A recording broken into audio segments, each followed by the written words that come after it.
Hi, everybody. I'm Robin, and these are my reflections. And today we're going to take a look at Agatha All Along Tarot Deck and Guidebook. Now, from what I've seen on the websites and on across the socials and everything, what I think we're going to get in this box is a full tarot, 78 cards of the deck that we saw them use in the show during the tarot readings and all of the times when they were thinking about tarot cards and they popped up.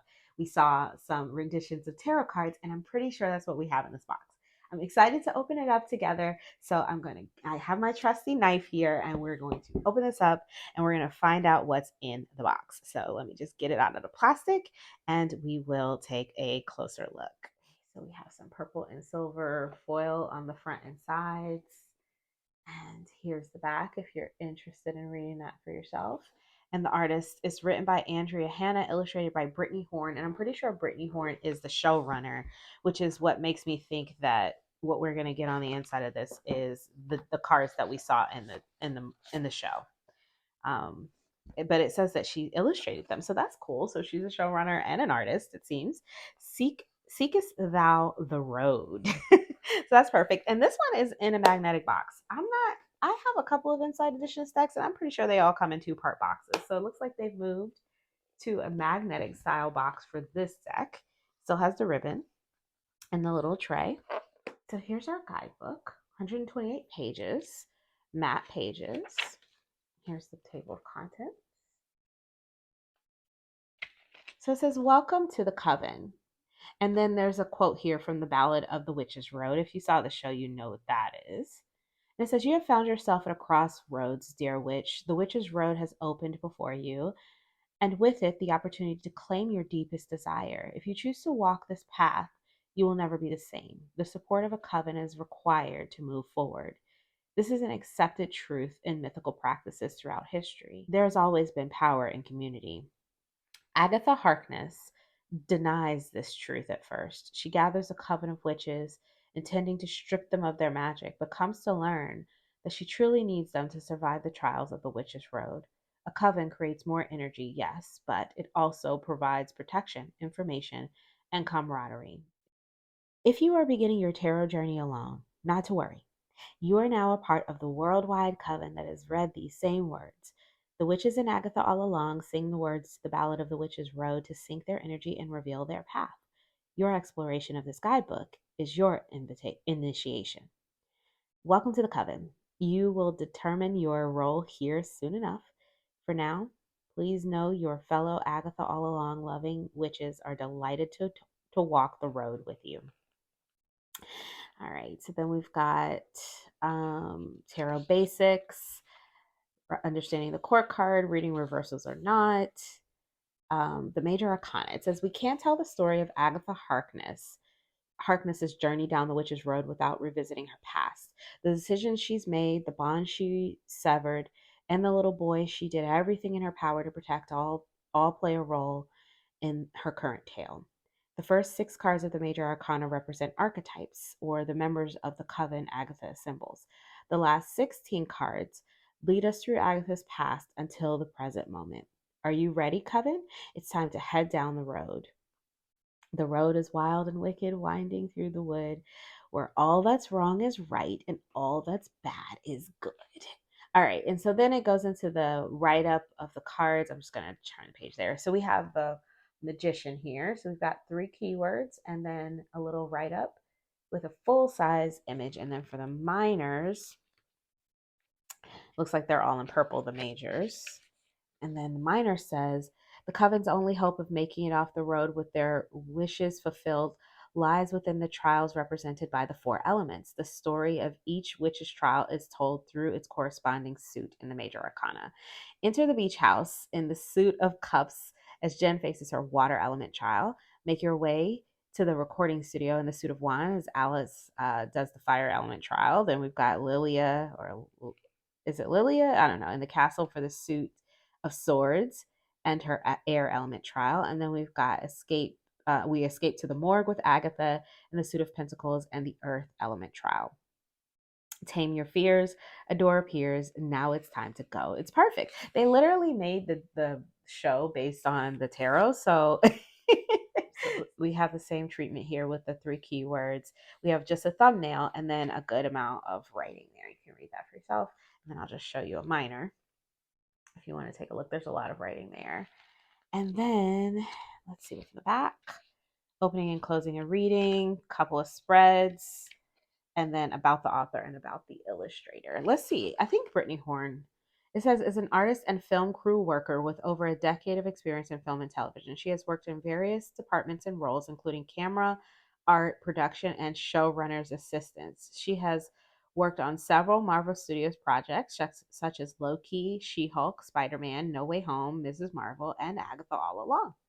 Brittany has a lifelong passion for art, and this has led her to fabricating props and creating illustrations as a freelance artist in her spare time. So when I saw the illustrations that you can see online, and then I saw her name on the deck, I thought, oh, they must have taken the deck.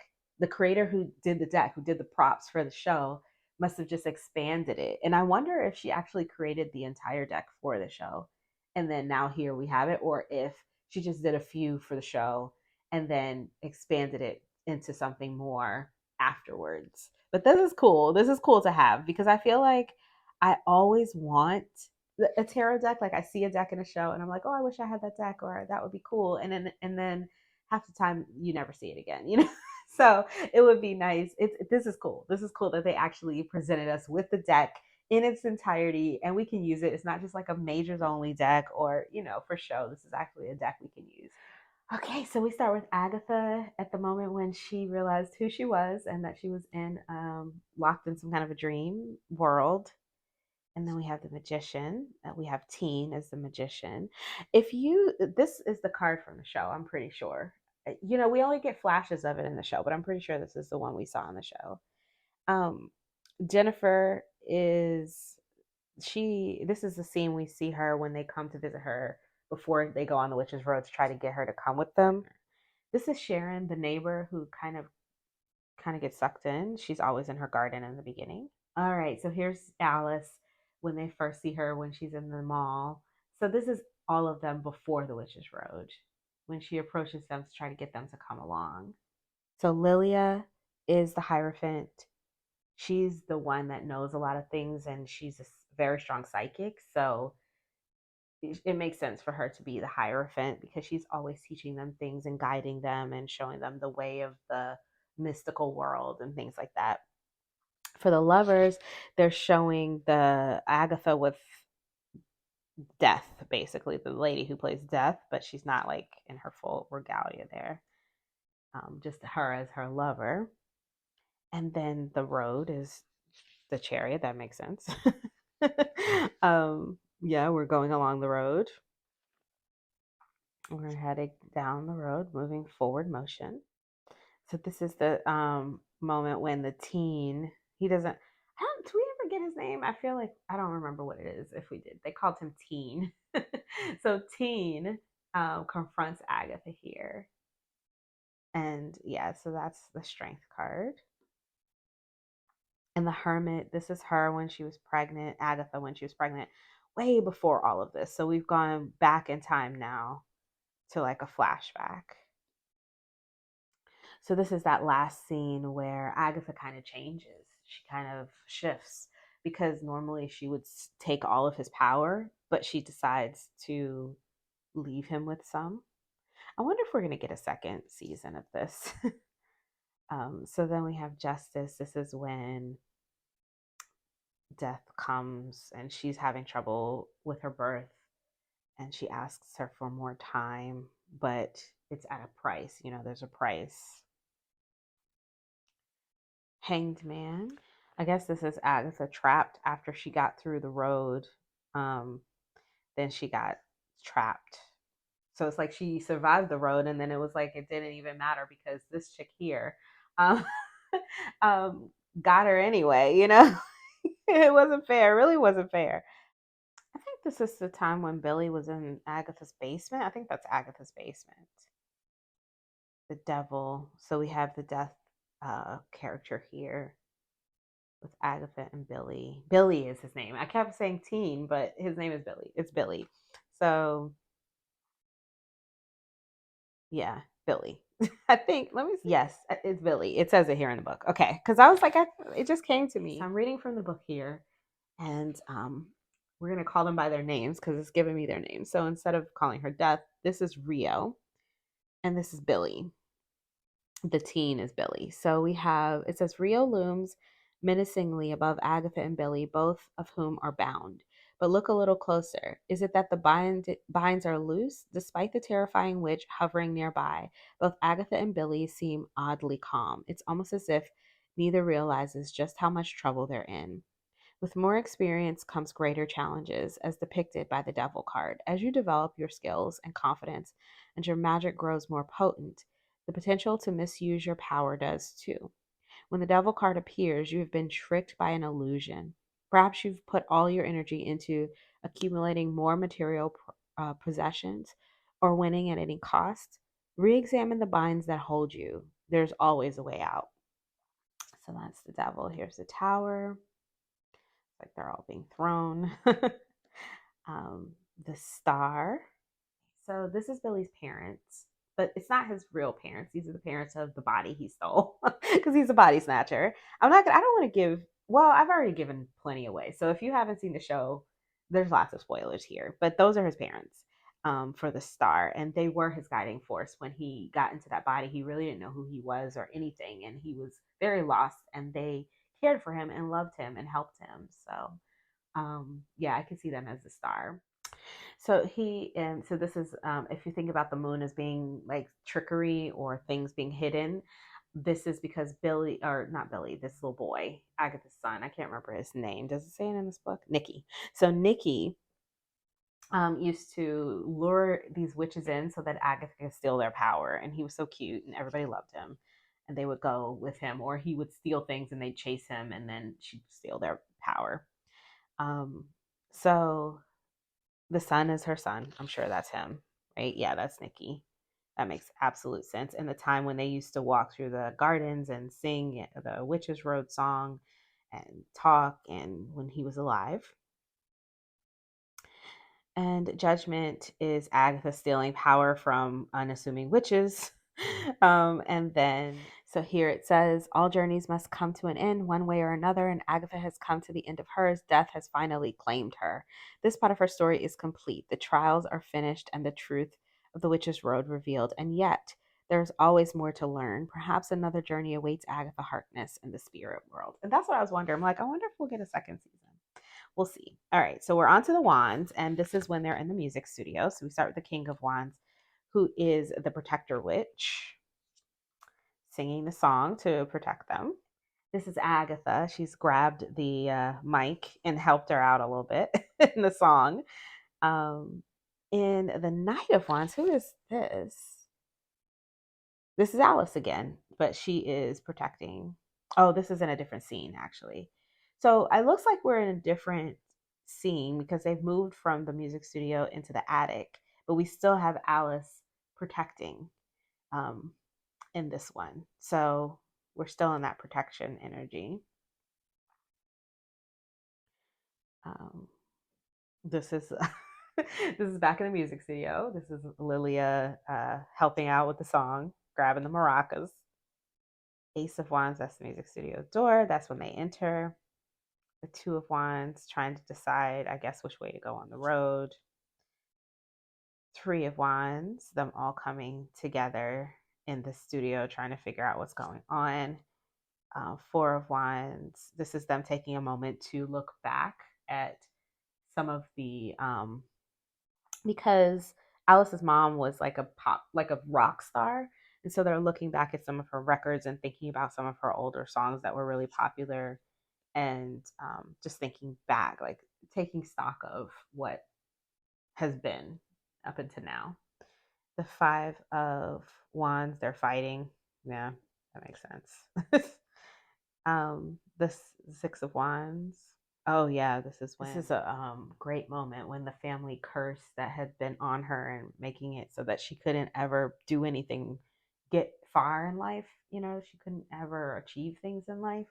It was a curse of her family. Not that she couldn't achieve things, but there was just, because her mom would achieve things, but she was a rock star, right? But then she died. It was just a lot on her family. And this is the moment when the curse or this demon that was cursing her leaves her body and leaves her space.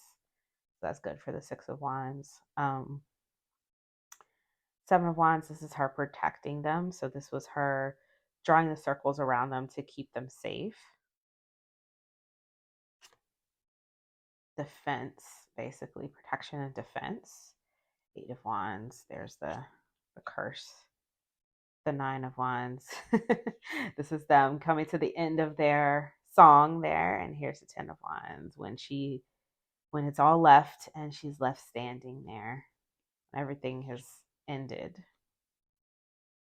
All right, so now we're on to the swords. This is the biggest tarot scene in the whole show, if you haven't seen it, where Lilia, I think that's how you say her name, does the where Lilia does the so this is where Lilia does the tarot reading, where she actually, because she's talking about it as the show goes on, she sees things out of order, like the way her psychic ability works, she's able to see time out of order. And then it comes together for her in that moment where everything that she saw up until for 20 years or so, starts to come together in that moment. And she's able to piece it together and create a reading, deliver a tarot reading that helps them along. So here's the Ace of Swords. So they're on the way to the castle. And the Two of Swords, that's them in the castle trying to figure out what's going on.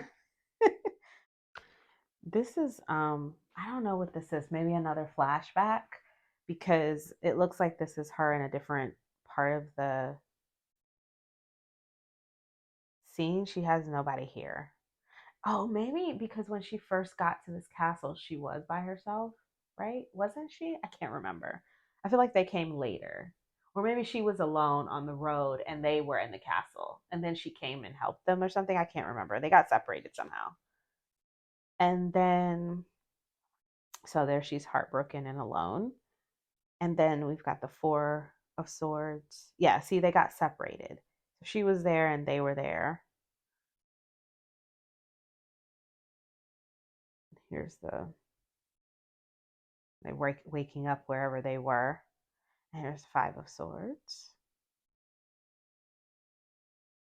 They're fussing about how to do it, how to solve the riddle. So here they're going out of one space into the next in order to be reunited to actually do this next trial. Come back together as a coven. Here's the Seven of Swords. They keep looking up at these swords because if you haven't seen the show, they keep dropping on them. They're trying to avoid them. And then there's the Eight of Swords, where she's quickly doing that reading to keep the swords. So you can see they're dropping. And here's the Nine, where she actually saves them. And here's the 10. Yeah, she does end up dying. And actually, in the show, this was a really beautiful scene of her like going up and then floating down, and you actually see clips of it I think closer to the beginning of that episode and then again at the end, and it's really quite beautiful, the scene. All right, so we're on to the King of Pentacles. We have Agatha there, and this is when she comes out the other side, I believe, and this is when she's in the morgue. So this is him waking up in the morgue. The Queen of Pentacles, that's the teen. And this is Billy. Is it Billy? No, this is, what is her son's name? Nikki. All right. He wasn't actually there, but she was imagining him and stuff. So this test happens in the basement of her home, but just kind of revamped. So she knows everything really well there. And this is just like the outside of her house.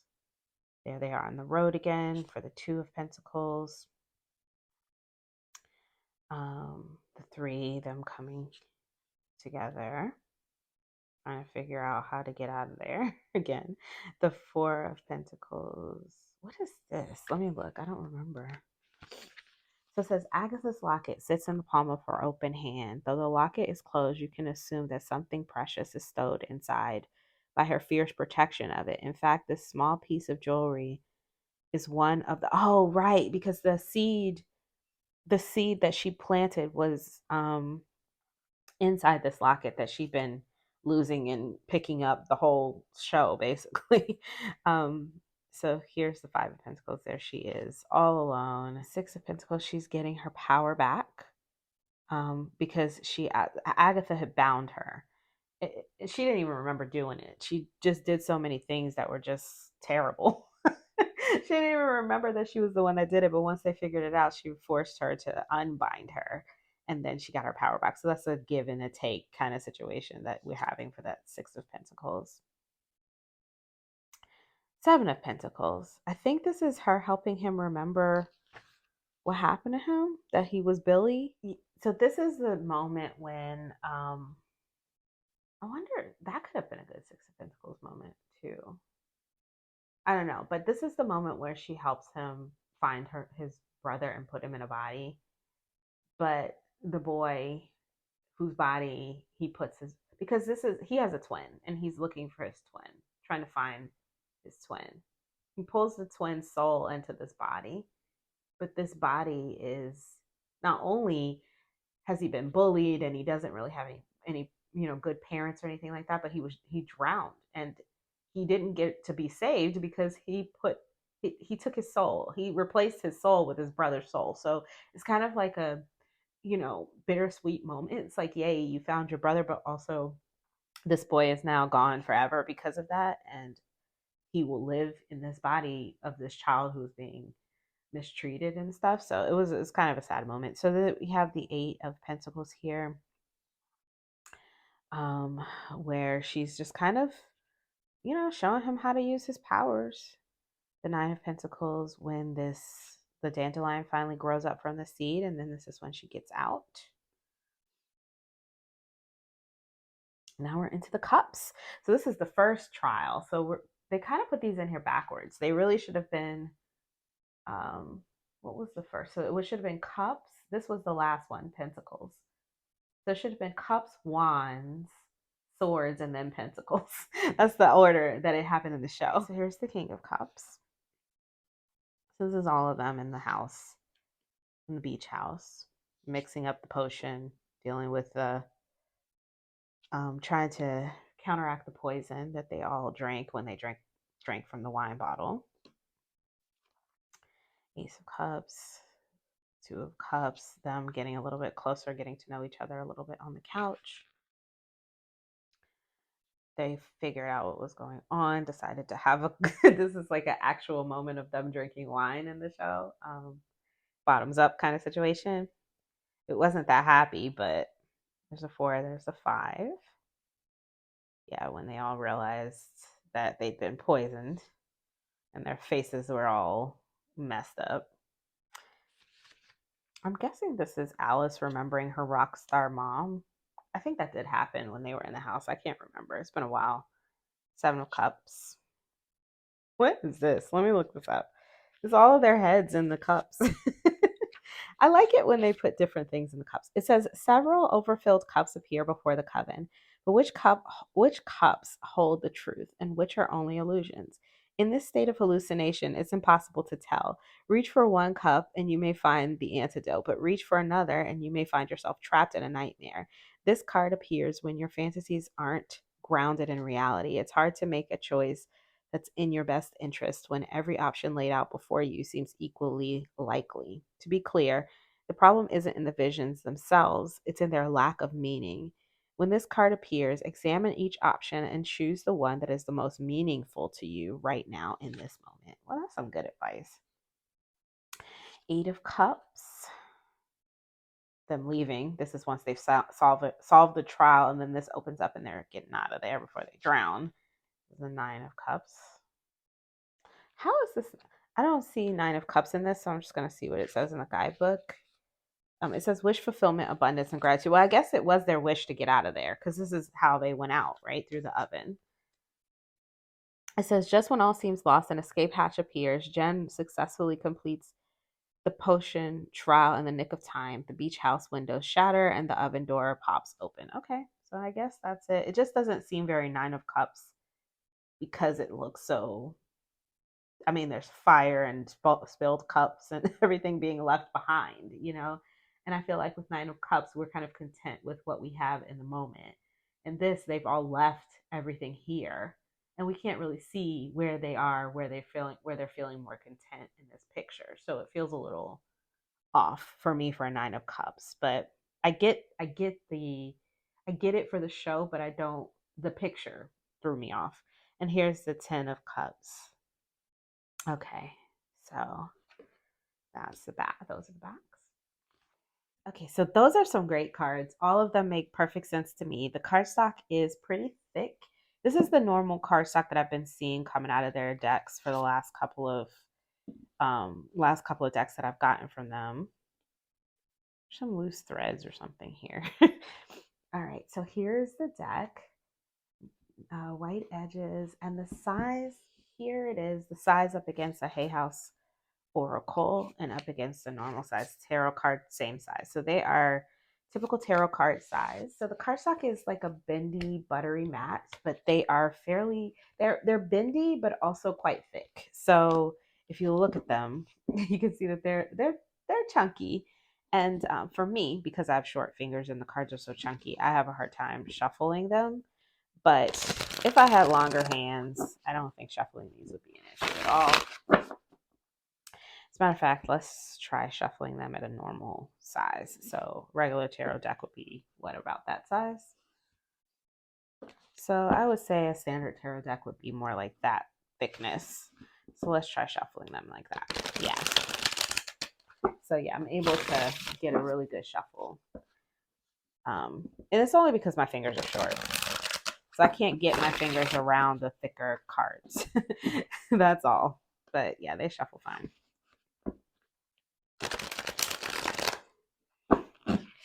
Nope. So I read a couple already, but we'll read one more. So let's read the Queen of Pentacles. There, if you want to read the King and Queen for yourself, you can take a screenshot. I'm going to read it out loud. The keywords are resourceful, nurturing, self-made. Billy awakens in the morgue and finds his tattered black notebook by his side. Without full knowledge on how to use his powers and time running out, he flips through the pages in search of something that can help him, Agatha, and Jen out of this mess. But luck isn't on Billy's side this time. The pages have been blacked out. Although Billy certainly has his faults, he regularly expresses his concern for the rest of his coven and helps out whenever he can. Similarly, the Queen of Pentacles shows her love through practical work. Whether this card represents you or someone else you know, the answer to your question lies in the mundane details of your life. Pay more attention to the small things and watch them grow. So that's the guidebook. So there you have it, the Agatha All Along Tarot. I thought this was going to be more of an RWS clone than it actually is. The artwork is almost like a comic book, which I kind of love. And the coloring feels a little bit older or ancient, but it's very much about the show. Everything in here, it looks like the show, but they've put it in a tarot card, which I really, really love. I'm not sure that I realized how closely related the show was to tarot. I mean, I picked out, there was some of the stuff was pretty obvious, but yeah, now that I've seen it in a tarot deck, I can see. I kind of want to watch it again, and see what else I can find in the symbolism of the show, which that I didn't notice the first time around. This is fun. Really excited to have it. And thank you to Inside Editions for sending it over to me. Let me know what you guys think about this one. Are you as surprised as I am about how non-RWS it is? I thought it was going to be so much more RWS when I was looking at the images online. But now seeing it laid out like this, I can see that it's very close to the show, and not very RWS at all. I mean, there are some images that are in that, like this devil card, right? That do look like a scene from the RWS with the Agatha All Along characters in it. But look at the Six of Wands. The High Priestess is similar. We've got some of the symbolism there, but this actually could be a magician card with the desk and the hand and everything. So yeah, I don't know. I mean, and this Chariot is very different. The Seven of Cups, it kind of is reminiscent with the cups, but also there's no person here staring. There's a lot that has been changed, which I really appreciate. But this is actually really well done, I think. There was only one card, only the one. It was the last pentacle card, I think, that really threw me for a loop. All of the rest of them made perfect sense, and not only that, they look great. So I am really excited to have this one. Let me know what you think in the comments below. Are you gonna pick it up? I'm guessing if you clicked on the video, you're probably interested in it because you like the show. So what did you think of the choices and stuff? Tell me in the comments below. If you like this video, please give it a thumbs up.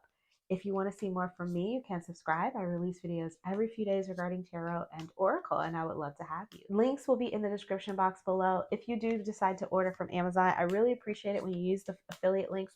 It helps me out, gives me a couple cents, doesn't cost you anything. All you need to do is click, log in, put the thing in your cart, and check out after you've logged in, and they credit me. Doesn't cost you anything. And until I see you guys next time, stay safe and be blessed. Bye-bye.